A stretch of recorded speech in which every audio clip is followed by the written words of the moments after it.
This is a sequel to my first video, 12 annoyances on my RV, and I've come up with 12 more. So this is part 2.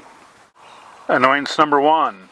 The exterior plastics are not UV rated, so after a couple of years they start yellowing.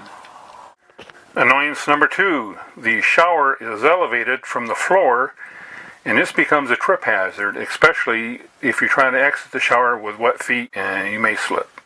Annoyance number 3. There is no light in the stepwell, so at night it can become a hazard when you try to walk from the front of the cab to the rear, or even if you try to exit the cab. Annoyance number 4.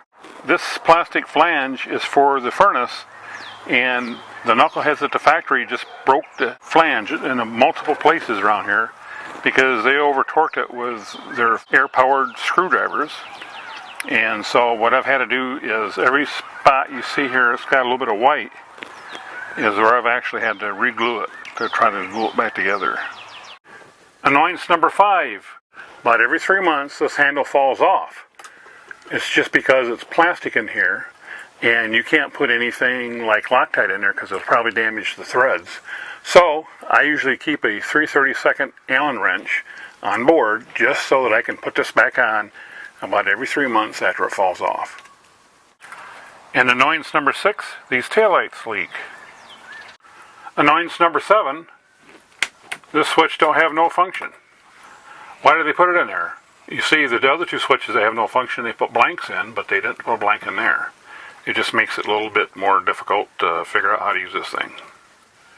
And annoyance number 8, there is not a leveler system on this coach, so I got to carry these stupid 2x12s around so that I can have the coach on level ground.